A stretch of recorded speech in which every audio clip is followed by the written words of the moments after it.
26 августа президент Сердар Бердмухамедов принял председателя Совета директоров компании Dragon Oil Саида Аль-Таира. В ходе встречи были обсуждены возможности наращивания многолетнего успешного партнерства с учетом накопленного солидного опыта совместной работы и грандиозных планов Туркменистана по развитию топливно-энергетического комплекса.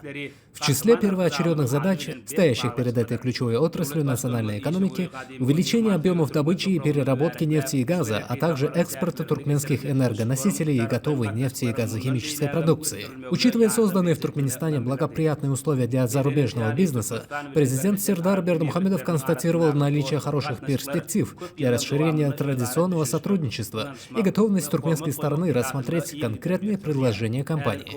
Поблагодарив за оказываемое высокое доверие, бизнесмен заверил, что возглавляемая им компания будет и впредь прилагать все усилия для четкого и неукоснительного выполнения взятых на себя договорных обязательств.